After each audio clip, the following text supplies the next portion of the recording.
penalties? Miss Nolan, are you aware of the severe penalties for obstructing justice? Action? Miss Nolan, are you aware of the severe penalties for obstructing justice? Long before streaming, special effects, or high-definition screens, America gathered around television sets every week to watch one show define an entire generation: Gunsmoke. From its very first gunshot in 1955 to its last farewell in 1975, the series became more than just a Western. It became a symbol of a nation trying to understand its past through the stories of justice, morality, and survival on the edge of civilization. One Gunsmoke scene has fans losing their minds. It aired without anyone noticing what was hiding right there in the frame. Now that it's been found, the internet can't stop asking the same question: how did this even make it to TV? The untold truth of Gunsmoke. Gunsmoke was America's longest-running TV Western, airing on CBS from 1955 to 1975. In its second season, 1956, the show quickly became one of the 10 most popular programs on the United States television and soon reached #1. It stayed at the top until 1961 and remained in the top 20 shows until 1964. After a change in its broadcast time in 1967, Gunsmoke returned to the top 20 for the next 7 years, only falling out during its final year. Since 1987, there have been 4 special Gunsmoke reunion programs, shown as 2-hour TV movies. This very successful show was often called TV's first adult Western. The term showed how it was different from the Hollywood B-Westerns and other TV Westerns of the 1950s and 1960s.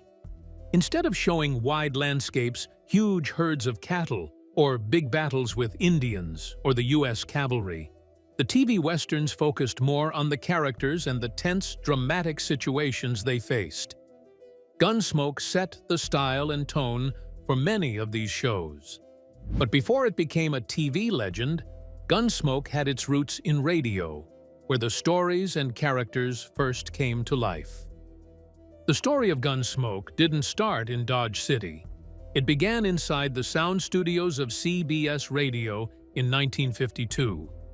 Director Norman Macdonnell and writer John Meston created it after CBS asked for a Western that wasn't just for kids. They wanted something deeper, more serious, a show that didn't only focus on gunfights, but also on the tough choices and moral struggles people faced in the Wild West. CBS chairman William S. Paley, who loved detective stories like Philip Marlowe, wanted what he called Philip Marlowe of the Old West, a hero who was brave and honest, but not perfect.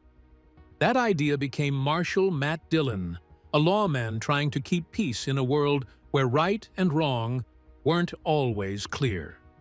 Just like the detectives in those tough crime stories, Dillon didn't only fight outlaws, he also struggled with his sense of right and wrong and the heavy responsibility of keeping justice. The early radio episodes were emotional, sometimes dark, and very real. Radio historian John Dunning later said Gunsmoke was one of the best shows ever made. It wasn't the happy, musical kind of Western people were used to. It showed the human side of life on the frontier, the quiet loneliness mixed with constant danger, and how doing what's right often came with a heavy price. When Gunsmoke first aired on the radio, it didn't even have a sponsor. CBS paid for it themselves. That gave the creators freedom to tell honest stories that explored justice through moments of loss and acts of quiet courage. What they didn't know then was that just 3 years later, their little radio drama would grow into one of the most famous TV shows in American history. By 1955, television had transformed into the new frontier of entertainment. CBS saw a big opportunity to bring Gunsmoke to television, but it wasn't an easy switch. The main problem was that the radio actors didn't look like movie stars. William Conrad, who played Marshall Dillon on the radio, had a strong, commanding voice, but he didn't have the tall, rugged look people expected from a Western hero. CBS worried that viewers wouldn't believe him as the fearless lawman of Dodge City. Behind the scenes, the search for the right actor turned into a bit of chaos. Several actors, including Denver Pyle and Raymond Burr, who would later become famous as Perry Mason, were tested but didn't quite fit. Then, out of nowhere, Hollywood legend John Wayne stepped in to help. Wayne didn't take the role himself, but he suggested a young actor he thought was perfect: James Arness. Arness was 6'6", calm and quietly strong. Exactly what the role needed. To make it even more special, John Wayne personally introduced Arness in a short video before the first episode, saying, "There's only one man who can play Marshall Dillon, and that's James Arness." Arness brought Marshall Dillon to life in a whole new way. But with television came new challenges. On the radio, listeners used their imagination to picture the world of Gunsmoke. On TV, everything from the props to the streets and the costumes had to look real. The producers began to wonder, could television truly capture the same grit, depth, and emotion that the radio show had created using only sound? That question stayed with them, and it ended up shaping the future of the series. That's why, when it came time to bring Gunsmoke to television, the creators had to rethink everything from how the stories were told to how the characters were portrayed. When Gunsmoke first came on TV in 1955, the bosses at CBS weren't sure if people would like it. Until then, Western shows were mostly made for kids with simple stories about good guys and bad guys. But Gunsmoke wanted to be different. It wanted to show why people made tough choices, why someone would use a gun, why justice could sometimes be unfair, and why even good people could make mistakes. At first, no one knew if audiences would understand or enjoy this more serious kind of Western, but the response surprised everyone. By 1956, during its second season, Gunsmoke had already become one of the top 10 TV shows in America. Soon, it reached #1 and stayed there until 1961. For almost 20 years, it was one of the most popular shows on TV. Unlike older westerns that showed big open landscapes and endless gunfights, Gunsmoke focused on people, their feelings, choices, and struggles. Each episode felt like a small story about right and wrong. Set in the dusty town of Dodge City, Kansas, in the 1870s, the show delved deeper than mere shooting and fighting, exploring themes of survival, community, and the ambiguity of morality. And at the heart of these powerful stories were the people who made Dodge City what it was, characters so real that viewers felt like they knew them. Marshall Matt Dillon wasn't your typical hero. He tried to keep the peace while showing kindness, even when it was hard. Miss Kitty Russell, played by Amanda Blake, who ran the saloon, was strong, smart, and independent, not just a love interest. Then there was Doc Adam, the wise and sometimes grumpy town doctor, and Chester Good, Matt's loyal and good-hearted friend. Together, they made the town feel alive. Every week, a stranger came to town, maybe a traveler, a soldier, or a drifter, and their story would test the people of Dodge City. Occasionally, there were fights, but the show never made violence look fun. Occasionally, there was kindness, but it wasn't always easy, and often the story ended with more questions than answers. That's what made Gunsmoke special. It demonstrated the ambiguity of life, the potential for good people to act badly, and the potential for bad people to act well. It made people think, and it made them feel. People still remember Gunsmoke as more than just a cowboy show. They remember it as a show about people, choices, and the heart of America. To know why the show felt so real, we have to go back to where it all began, in the real Dodge City. Dodge City wasn't just the place where Gunsmoke took place. It stood for something much bigger. In real life, Dodge City, Kansas, was founded in 1865 as Buffalo City and later renamed in 1872 when the Atchison, Topeka, and Santa Fe Railroad arrived near Fort Dodge. Located in southwestern Kansas, it became one of the most famous cow towns in the American West. During its peak, Dodge City was the center of cattle drives from Texas, with over 7 million cattle passing through by the late 1800s. It was the biggest cattle market in the world at the time. However, the town's wild side, populated by saloons, gambling halls, and outlaws, earned it the nickname the wickedest little city in America. Despite the efforts of lawmen such as Wyatt Earp and Bat Masterson to maintain order, Dodge City's reputation for danger and excitement was already legendary. Gunsmoke took this real history and turned it into a powerful stage for moral stories, showing the constant struggle between doing what's right and surviving in a world that wasn't always fair. The show leaned into the myth of the Wild West: brave lawmen, dangerous outlaws, and dramatic showdowns. But behind that myth was the messy, unpredictable truth.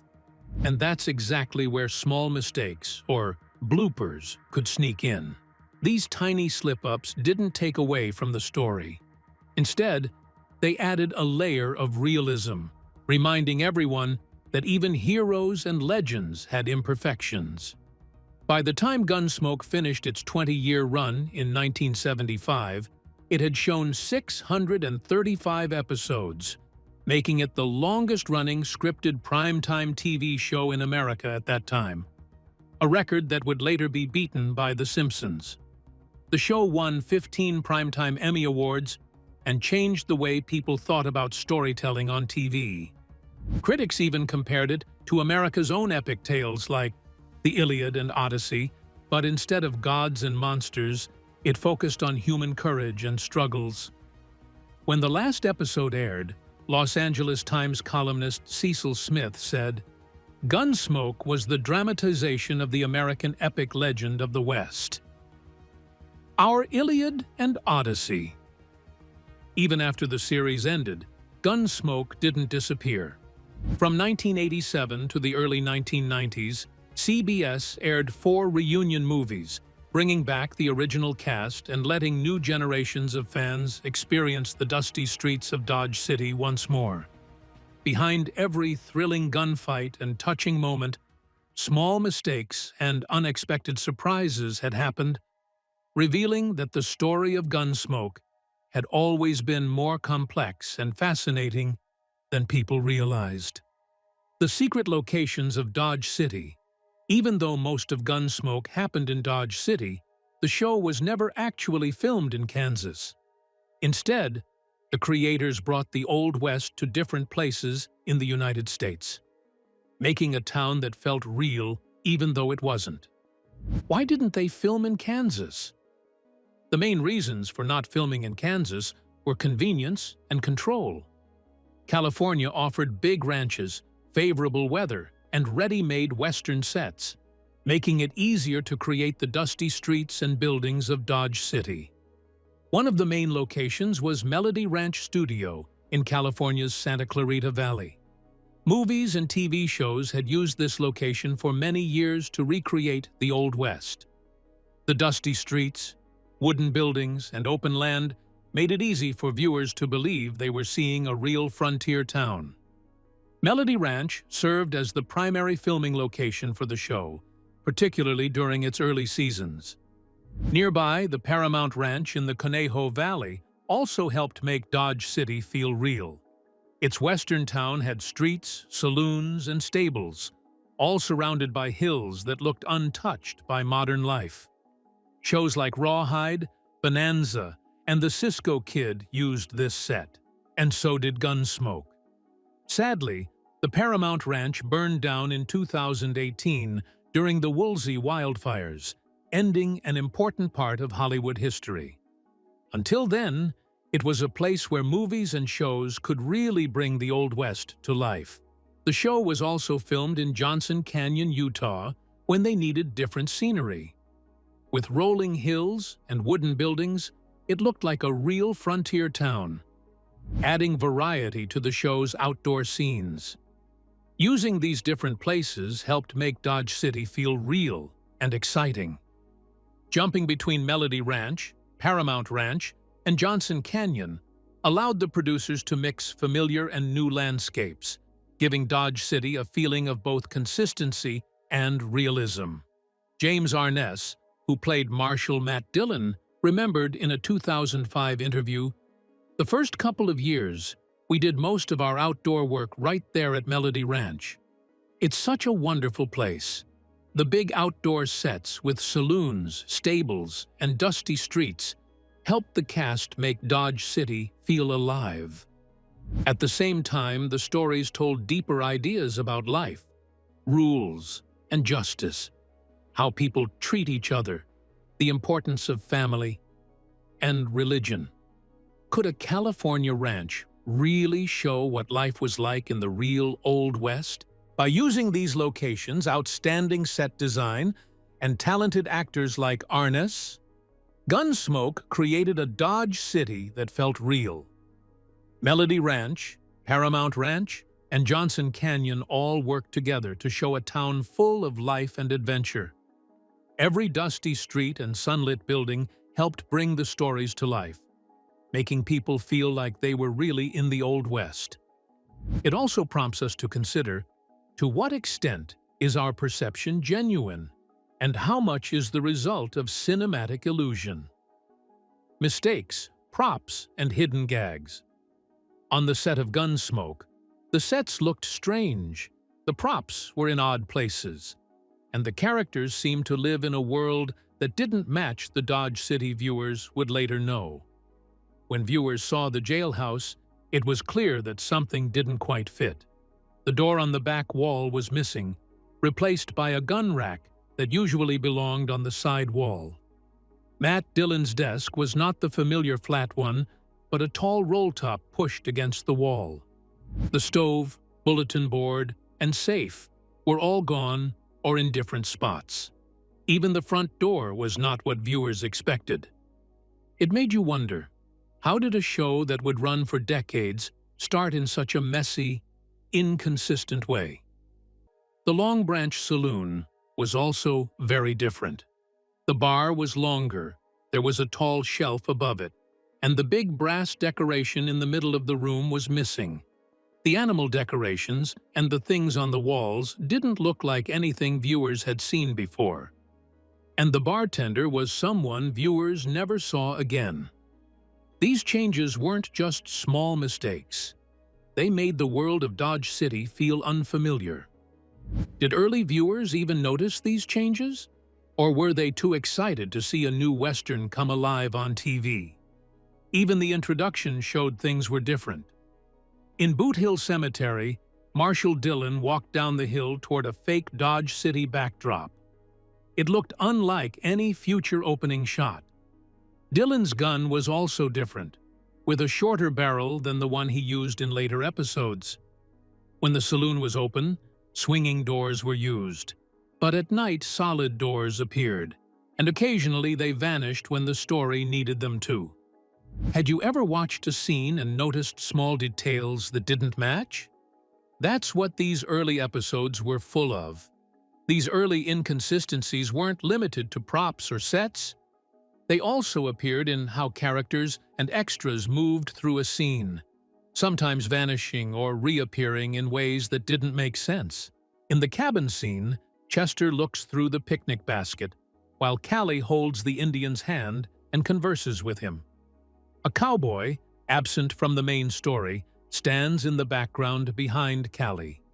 He appears twice, but then suddenly vanishes when the camera cuts back to Chester the second time, creating a noticeable continuity slip. In another scene, Marshal Dillon is shown burying an outlaw at Sarah's property. He carefully places a wooden cross at the grave, and Sarah comes out to speak with him. After she leaves, the scene cuts back to Dylan, but the cross has mysteriously disappeared, making the error obvious to attentive viewers. Dylan's missing cross wasn't the only example.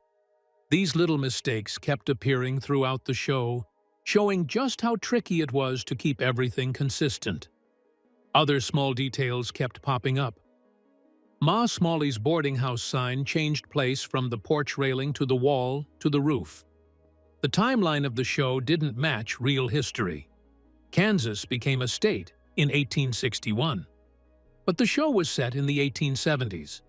Matt Dillon appeared to perform tasks beyond those of a real marshal, including arresting cattle thieves, breaking up fights, and enforcing federal laws independently. Stagecoaches were still used, even though trains arrived in Dodge City in 1872. These historical mix-ups weren't the only confusing parts. Props and costumes added more confusion. The saloon used a pressurized beer system that wasn't invented until the 20th century. Grave markers showed dates in the 1880s, but some events happened in the 1870s. $20 bills in one robbery scene weren't printed until 1906. Even a 1930s and 40s car showed up briefly in the background of a wedding scene. All of these elements made the episode feel a little strange, but also kind of fun. These unusual details didn't stop with the sets and props. The actors sometimes contributed to the mistakes. Chester, who was asleep with a blanket, suddenly lost the blanket when the camera angle changed, but it reappeared in the following shot. Festus returned from fishing with a sack of bone-dry fish that should have been wet. Outlaws tied to a wagon switched positions for no reason. Even the smallest actions didn't always match up. Were these mistakes because the crew was in a hurry, or because the show was still learning how to make a long-running series? Sometimes, crew members accidentally appeared on camera. In one scene, a background extra appeared behind Callie, then disappeared in the following shot. Wood crosses at graves vanished between cuts. The pilot felt like a peek behind the scenes, showing how early television was full of human mistakes, improvisation, and trial and error. Even the DVDs mislabeled Chester as the deputy, which wasn't true later. Costumes and makeup also didn't match history. Women wore modern makeup, not what people in the 1870s would have used. Guns and holsters were from a later style, the Buscadero, from the early 20th century. The city itself was in the wrong place, on hilly land instead of flat plains. Doc Adams's first name, Galen, honored an ancient doctor, which didn't make sense for a frontier town. But all these little mistakes didn't just cause confusion, they were also entertaining. A famous gag reel showed James Arness joking around. In a 1973 outtake, Dylan pretended to be shot and fell down before the episode even started. The voiceover still said, "Gunsmoke," starring James Arness as Matt Dillon, as if he had passed away. It was funny and surprising. The episode prompted people to consider what aspects were planned and which were simply the actors enjoying themselves. The clip captured the human side of making television, showing that even the most controlled set couldn't stop accidents or creativity. By noticing these little moments, it became easier to see how much effort, trial, and fun went into creating each scene. These early episodes, despite their mistakes, outdated props, and misplaced items, imbued Dodge City with a sense of realism and vitality. They showed that even shows that ran for many years weren't perfect. Creating a TV series required navigating through errors, improvising, and making spontaneous changes. By noticing these small mistakes, people watching could understand how much work went into each scene, which made the show even more captivating. When the very first episode came out, the audience didn't just see a story. They got a peek at the messy, behind-the-scenes process of making a show. But why were some mistakes corrected while others remained? How much did the actors shape the story with their choices? And most importantly, how does knowing the truth behind the show change the way we see it today? The answer lies behind the cameras, in a hidden world of props, pressure, and human limits, where even the smallest decision could leave a lasting mark on what you see on screen. How mistakes like this happen? In the world of television production, particularly during the era of classic shows like Gunsmoke, the process of filming was far from the seamless, high-tech operations we might imagine today. Most prestige TV dramas of that era, including Gunsmoke, were shot with a single camera setup. This method meant that each scene was filmed multiple times from different angles, requiring the crew to reset the scene between each take. Such a process was time-consuming and left ample room for errors, both human and technical, to slip through unnoticed. Given these complexities, it's no surprise that even the most careful production teams could occasionally miss small details, creating the kind of on-screen mistakes that modern people often spot instantly. A single camera setup involves using one camera to shoot a scene from various angles. After each shot, the crew would need to adjust the lighting, camera position, props, and actor placements to match the previous setup. This meticulous process was essential to maintain continuity, ensuring that each shot aligned seamlessly with the others. However, even with careful planning, minor discrepancies could occur. A slight shift in a prop's position, a change in an actor's movement, or a subtle difference in lighting could lead to continuity errors. These small inconsistencies, while often unnoticed by viewers, were a natural byproduct of the single-camera filming method.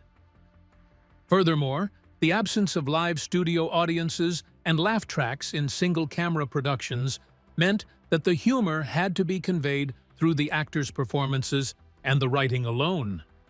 This way of filming let the actors show their emotions and actions in a more natural, detailed way. But it also made mistakes, like being off in timing or moving the wrong way, easier to notice.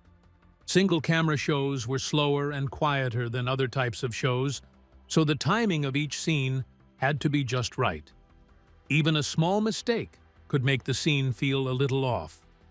The challenges of maintaining continuity were further compounded by the use of different filming locations. Gunsmoke often utilized Melody Ranch, Gene Autry's historic Western movie set, for outdoor exteriors. However, interior scenes were frequently shot on sound stages or in studios.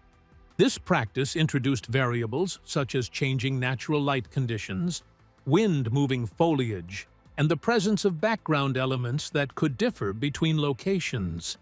Matching these elements to maintain a consistent look was a formidable task.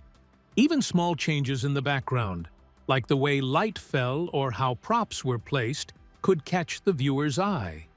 This was especially noticeable when the scene switched from outside to inside, because the differences between the two places could make the scene look a little strange or out of place.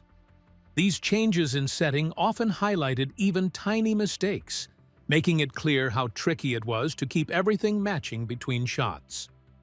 The editing process also made it easier for small mistakes to stay in the show.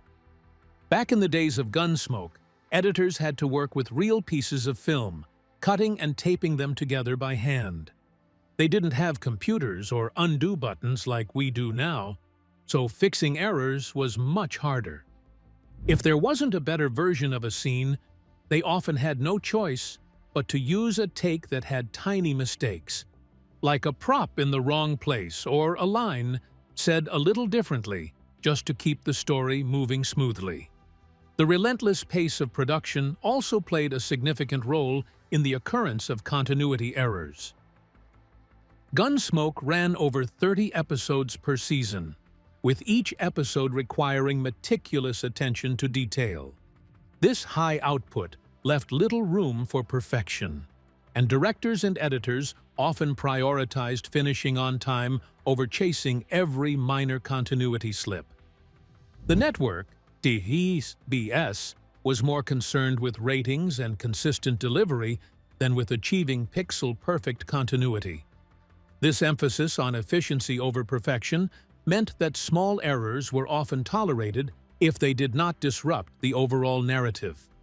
Moreover, the physical limitations of the cast and crew contributed to the occurrence of continuity errors. James Arness, who portrayed Matt Dillon, suffered from severe arthritis in the later seasons of the series. This condition made redoing multiple takes challenging, and to ease the burden, all of his scenes for a given episode were shot in a single day. This constraint meant that not every take would be perfect, and some continuity errors were inevitable. The cast and crew had to accept these imperfections as part of the production process. The combination of these factors, the single-camera setup, the use of different filming locations, the limitations of the editing process, the high production pace, and the physical challenges faced by the cast, created an environment where continuity errors were almost inevitable. These imperfections, while noticeable to modern viewers, were a natural consequence of the era's filmmaking practices. They serve as a testament to the challenges faced by the production teams and the resilience required to bring Gunsmoke to the screen each week. Looking closer, it becomes clear that these small on-screen mistakes weren't accidents. They were part of the complicated process of making a show with real-world time, budget, and equipment limits. The continuity errors in Gunsmoke were not the result of negligence or lack of skill, but were a byproduct of the filmmaking practices of the time. The single-camera setup, the use of various filming locations, the limitations of the editing process, the high production pace, and the physical challenges faced by the cast all contributed to the occurrence of these errors. Rather than detracting from the show's legacy, these imperfections add to its charm and authenticity, offering a glimpse into the complexities of television production during its golden age. So, what really made the bloopers in Gunsmoke survive for decades? Was it the relentless pace of production, the physical limits of the actors, or the sheer challenges of filming in a time before digital fixes and CGI? Drop your thoughts in the comments below, and don't forget to like, subscribe, and share. If you enjoyed this video, click on the next video.